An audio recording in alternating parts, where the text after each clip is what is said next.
miércoles especial, porque no solo contamos con la participación de nuestro querido doctor Ángel González Medina, como es costumbre, sino que él viene acompañado hoy del doctor Espedi García, cirujano cardiovascular, y hoy justamente vamos a estar hablando sobre cirugía valvular. Así que ustedes pendientes a todo lo que vamos a estar compartiendo. Damos la bienvenida, doctor Ángel González Medina.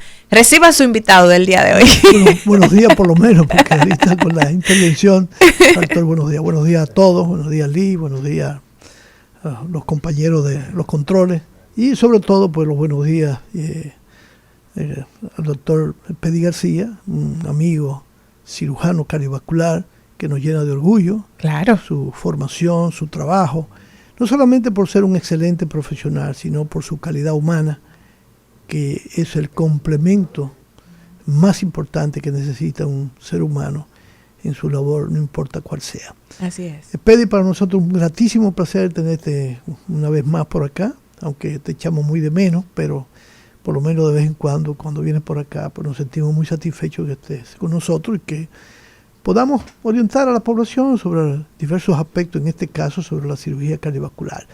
E inicialmente, para poner, vamos a decir, ir poniendo, ¿verdad?, el punto de partida, sería bueno, como vamos a hablar sobre cirugía de válvulas cardíacas, que nos hablara un poco de la función de las válvulas, cómo funcionan estas válvulas, y al mismo tiempo aprovechar cuáles son las causas, las razones por las cuales estas válvulas cardíacas pueden afectarse, independientemente de que sabemos que hay válvulas que se afectan más frecuente que otras por diferentes tipos de condición clínica que puede llevar a esa condición. Buenos días a todos nuestros amigos. Mauri, amigo de mucho tiempo. Así años. es. Y el doctor González Medina, que ya caramba, doctor, ya van haciendo unos días. Unos 18 años aproximadamente. Usted me llamó a su oficina en el Instituto Dominicano de Cardiología. Mira, necesito que tengo una plaza disponible en España para que tú te vayas a hacer la especialidad. Hace ya mucho. O sea que él es el responsable él es el culpable. de poner la vía expedita. Sí, culpable. Qué bueno, el doctor Espedi García es un colaborador de este programa, donde quiera que hemos estado, siempre ha estado disponible y dispuesto para venir a conversar sobre la cirugía cardíaca. Sí. No quisiera yo montarle una pregunta, pero hay que hablar cómo anda la cirugía cardíaca en la República Dominicana. Adelante. Vamos, como decía el famoso personaje, vayamos por partes. Exactamente. El doctor González Medina me hacía una pregunta con respecto a las válvulas cardíacas. ¿Qué son? ¿Qué son? ¿Qué son las válvulas cardíacas? Las válvulas cardíacas no son más que puertas unidireccionales que están entre las cavidades cardíacas. Recordando así de manera rápida, el corazón es una estructura hueca, compuesta por 4 cavidades. 2 atrios o aurículas, 2 ventrículos. Hay comunicación entre atrio de un lado, ventrículo del mismo lado. Sí. No puede haberla entre atrio de un lado y del otro, o ventrículo de un lado y del otro, de manera normal. Exacto. Vamos a poner algunas imágenes en lo que Kelvin, para que la población... Entonces, el corazón, en lo que nos ponen esas imágenes, ¿qué es el corazón? Entonces, para llegar a ese punto, el corazón no es más que un órgano muscular, compuesto totalmente de músculo, sobre todo músculo, que nosotros siempre oímos la expresión infarto agudo al miocardio. Bueno, porque es que el miocardio es el músculo cardíaco. Si descomponemos la palabra mio, que es una palabra que proviene del latín músculo, y cardio, corazón. Entonces, es el músculo cardíaco. Es un músculo que es un corazón cuya función, como es muscular, se encarga de recibir toda la sangre del cuerpo y enviarla o a los pulmones para que se oxigene nuevamente, que es el sustrato que el organismo necesita para su funcionamiento, el oxígeno, o por el otro lado se encarga de enviarla una vez ya oxigenada a todo el organismo para que el organismo la aproveche ese oxígeno que necesita para la vida. Entonces le decía ahorita de las válvulas. Ahí tenemos esta imagen para la gente que nos sigue por televisión y por redes sociales. Tú decías que había 2 aurículas. Sí, si ustedes observan, hay una parte, porque nosotros dividimos el corazón de dos cavidades superiores que son los atrios o aurículas, derecha e izquierda, y dos cavidades inferiores que son los ventrículos, derecho e izquierdo, pero también se divide desde el punto de vista fisiológico en dos partes, que es el corazón derecho, que está en azul, porque es sangre venosa, no oxigenada, y el corazón izquierdo, que es esa parte roja, roja brillante, porque es el quien recibe la sangre oxigenada que viene de los pulmones y la distribuye a todo el organismo.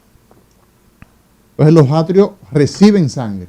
Siempre reciben sangre. Reciben sangre. Siempre reciben sangre, sea la derecha del cuerpo, de todo en la parte sistémica, de todo lo que son venas, y la izquierda recibe la sangre de las venas pulmonares, que es la sangre ya oxigenada. Exacto. De manera que cuando necesitamos a sangre, la sangre llega desde el ventrículo izquierdo, que es quien la impulsa a todo el organismo, a todo el cuerpo. El ventrículo derecho la impulsa hacia los pulmones para oxigenarse y el izquierdo la impulsa a todo el cuerpo para ser aprovechado. Esa sangre que ya recibió el órgano X, entonces está llena de CO2, de un metabolismo, o sea, de productos, digamos, de desecho celular, vamos a decirlo así. Correcto. Y esa sangre entonces tiene que oxigenarse. Llega al corazón, llega al atrio derecho, pasa al ventrículo derecho y de ahí a los pulmones. Luego llega al atrio izquierdo, ventrículo izquierdo y de ahí a todo el cuerpo. Y ese es el círculo vicioso, círculo virtuoso, vamos a decir. Virtuoso, ¿verdad que sí? De la vida, donde la sangre, entonces el corazón es una bomba que se mantiene latiendo. ¿Cuántos latidos hace el corazón, doctor Ángel González Medina? Bueno, normalmente los latidos en reposo, 60 a 100 latidos por minuto, con un promedio de 70 a 80. Y es importante porque la bomba, el corazón se comporta como una bomba. Es una bomba impelente que recibe y que luego saca, expelente. Y funciona así, de manera sincrónica, el corazón derecho y el corazón izquierdo al mismo tiempo están haciendo las mismas funciones, pero de manera sincrónica, de tal manera que no haya ningún tipo de dificultad en el organismo. Y esa es la gran importancia que tiene la función cardíaca. Si ustedes observan, realmente el corazón es una especie como de la bomba de agua de la casa, que toma el agua que envía a la casa y la envía a toda la casa. Y el sistema por el que toda esa agua llega a la casa, que es el sistema de tubería, que serían las arterias y las venas. Las arterias que llevan la sangre a todo el cuerpo, las venas que recogen la sangre la llevan de nuevo al corazón. Ahí tenemos entonces las arterias. ¿Cuáles son las principales arterias del corazón, doctor? Fíjese que si ustedes observan la parte roja, lo que nos ven a través de las redes sociales, si ustedes ven la parte roja, ustedes ven una arteria que surge inmediatamente del ventrículo izquierdo que se llama aorta, que es esa que tiene como 3 piquitos hacia arriba. La gente dice la vena aorta. No, es una arteria. Es la arteria. ¿Qué diferencia una cosa de la otra? Bueno, pues que las venas en su estructura son más débiles, tienen menos capa muscular, pero además menos resistencia, pero además el contenido que llevan es diferente porque la sangre que va a través de las venas es no oxigenada, llena de CO2, y a través de las arterias va sangre oxigenada rica en oxígeno. Exacto, y entonces tenemos otra arteria, que es la arteria pulmonar. Exacto. Que es la arteria que es arteria desde su punto de vista histológico, pero es vena porque lleva sangre no oxigenada rumbo a los pulmones para ser procesada y oxigenada. Exacto, eso podría dar alguna confusión, pero bueno, sí. El asunto es que tenemos esas dos grandes arterias y tenemos entonces venas que llegan a la aurícula derecha y venas que llegan a la aurícula izquierda, ¿verdad? Correcto. Si ustedes observan en la imagen, hay unas estructuras, esa parte blanca entre el atrio y el ventrículo, hay unas estructuras blancas dibujadas ahí en blanco, que son las válvulas cardíacas. Okay. Son 4 válvulas. Son 4 válvulas. 4 válvulas. Entre el atrio derecho y el ventrículo derecho. Ahí la gente lo tiene como aurícula derecha, para que no se confunda. Es lo mismo. Es lo mismo. Aurícula derecha y ventrículo o atrio. Y el ventrículo. Entre la aurícula o el atrio y el ventrículo hay una válvula que se llama tricúspide. Del lado derecho. En el lado izquierdo, entre el atrio izquierdo y el ventrículo izquierdo, hay otra válvula que se llama mitral. Exacto. Y luego mitral. Hay otras 2 válvulas que se llaman sigmoideas, que son la pulmonar, entre el ventrículo derecho y la pulmonar, y la sigmoidea aórtica entre el ventrículo izquierdo y la arteria aorta. Entonces son las 4 válvulas. Son 4. Usualmente la pulmonar es una válvula que se daña muy poco, pero tanto la válvula aórtica como la válvula mitral son muy frecuentemente afectadas por diferentes enfermedades. Enfermedades que pueden ser por la edad degenerativa, sobre todo en el caso de la válvula aórtica es muy frecuente la valvulopatía degenerativa, y nosotros la estamos viendo cada vez con más frecuencia debido a que por suerte la población ahora vive más. Okay. Es mucho más fácil ya usted ver personas de 75, 80, 85 años. Entonces, a esa edad, usualmente, o puede ser que la válvula aórtica se degenere. Pero igual entonces se degenera bastante tarde, ¿no? Por Sí, suerte, sí. ¿no? Generalmente es un proceso que empieza después de los 60, 65 años. No es una degeneración que ocurre de un día para otro. Okay. En el caso de la válvula degenerativa. Pero también las válvulas pueden ser afectadas por enfermedades infecciosas, como en el caso de la endocarditis. ¿Qué es eso, doctor? Es una, digamos, una infección dentro del corazón. Dentro del corazón. Del corazón. Lo que pasa es en que el endocardio. Lo que pasa es que la parte interna del corazón, ya te dije que la parte muscular es el miocardio, la parte interna es el endocardio. El endocardio. Es la parte que está en contacto con la sangre. Y la parte externa para los estudiantes que andan por esa parte que realmente el corazón, que ¿sabe? Está cubierto por una serosa, es lo que nosotros llamamos como epicardio. El epicardio. Que es ahí donde nosotros vamos a ver las arterias coronarias y todo y demás. Ahora, el corazón, como es un órgano que siempre está en movimiento, que late, no que se va de mueve, vacaciones el corazón. No, nunca. No coge vacaciones. Nunca. Nada más, si se somete a una cirugía cardíaca, descansa por unas horas. Sí. Es el único momento que el corazón se detiene Lo para y vuelve a andar. Te paran el corazón. Obligatoriamente. ¡Ay, mi madre! Pero bueno, el corazón no hace, es muy difícil que el corazón, tú hagas un absceso dentro del corazón. No es que no lo haces, pero no es frecuente. Entonces, ¿qué hacen las bacterias muchas veces? O algunos componentes de la bacteria se implantan en las válvulas y las dañan, provocando la endocarditis infecciosa de las válvulas, que es una patología grave. ¿Y cuáles son las causas normalmente por las que se produce la endocarditis valvular? Una de las causas que nosotros vemos con más frecuencia son pacientes que usan sustancias, sobre todo en las válvulas del lado derecho, pacientes que se inyectan de manera no apropiada, pero también puede ocurrir en pacientes que están ingresados por cualquier, se enferman por lo que sea, se le pone una canalización y a veces por razones esa canalización se descuida, la higiene y todo, puede migrar bacterias a través de esa estructura, pero también en pacientes que tienen cardiopatías congénitas, o sea, nacen con algunas deformidades que predisponen a que se asienten las bacterias y provoquen una endocarditis infecciosa. Ocurre también en pacientes que pueden recibir algún dispositivo, algún procedimiento donde se hacen implantes como de prótesis ortopédica, que si no se hace con la asepsia y con la limpieza adecuada en el escenario de la cirugía, se puede contaminar y esa bacteria entonces pasar al corazón. Esa es otra posibilidad. O igual pacientes con marcapasos. Con marcapasos, Los pacientes con marcapasos es muy frecuente que hagan endocarditis infecciosa. Digo muy frecuente no porque lo hace la mayoría, sino porque se ve de manera usual. Y además los pacientes nefrópatas. Los pacientes que tienen condiciones de inmunosupresión. El uso de catéteres por largo tiempo predispone a la aparición de endocarditis infecciosa. Entonces, esa población es muy susceptible.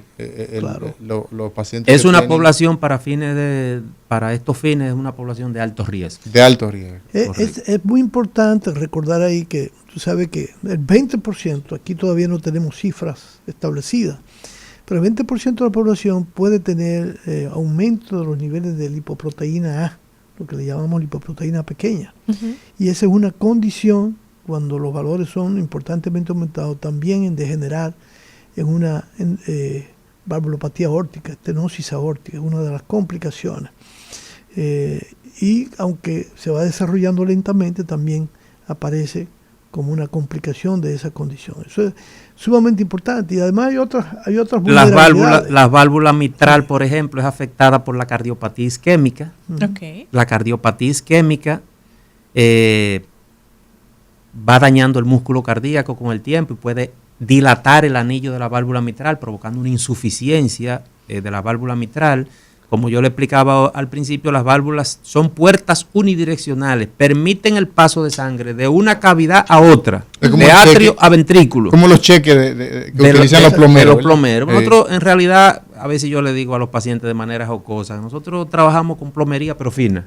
Exacto. Porque eso es lo que hacemos, destapar Fina y cañería, poner cañería delicada. Yo soy un neuroplomero. Es importante eso que mencionaba Epedi, porque también los pacientes con infarto pueden dañar la válvula por otras razones. Pueden romper un músculo papilar o romper las cuerdas tendinosas que la sostienen.